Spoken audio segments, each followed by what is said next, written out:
Assalamualaikum warahmatullahi wabarakatuh dan salam Malaysia Madani.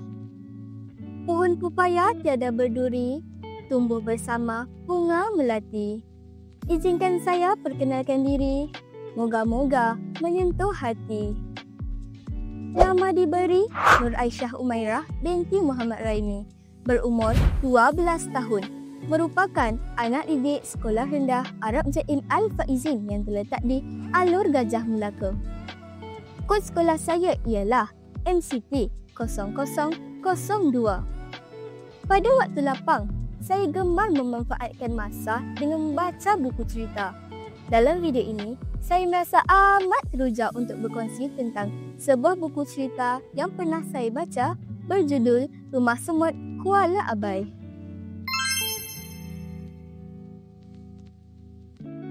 Buku cerita berbentuk puisi berjudul Rumah Semut Kuala Abai ini merupakan sebuah buku yang mengisahkan tentang kehidupan masyarakat Bajau Samah yang hidup di pedalaman di negeri Sabah. Karya unik ini membawa mesej tentang kepentingan memelihara budaya, tradisi dan kehidupan masyarakat harmoni.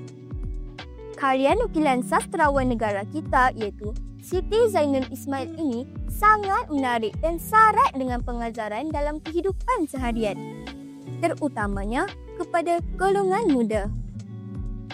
Buku terbitan Dewan Bahasa dan Pustaka ini diterbitkan pada tahun 2022 dan mempunyai 22 halaman muka surat. Ayuh, bersama saya kita mengamati dan mendalami cerita ini dengan lebih dekat lagi. Buku ini mengisahkan tentang kehidupan masyarakat Bajau Samah yang berpegang teguh pada budaya tradisi, hidup harmoni dan saling membantu. Siti Zainul Ismail telah menggambarkan nilai keharmonian masyarakat ini umpama semut yang hidup saling bekerjasama tanpa sengketa. Penggunaan semut sebagai simbol untuk menggambarkan kerjasama dan kekuatan komuniti adalah amat tepat sekali. Walaupun kecil, semut tetap berjaya menempuh kehidupan bersama, mengatasi cabaran seperti hujan lebat dan ancaman pemangsa.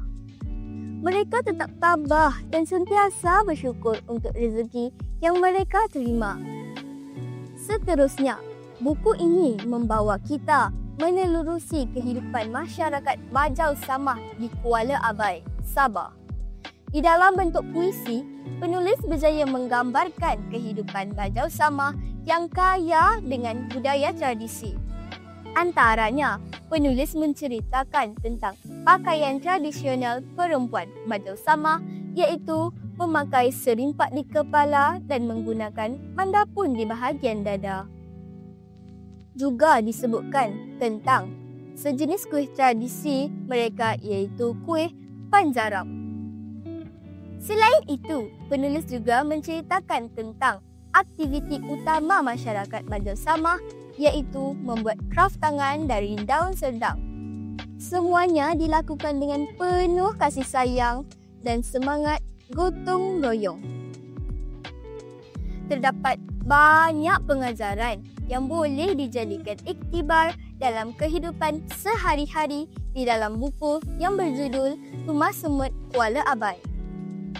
Nilai kepentingan memelihara budaya tradisi kaum yang selitkan di dalam buku ini dan seharusnya dihayati oleh semua golongan, terutamanya golongan muda.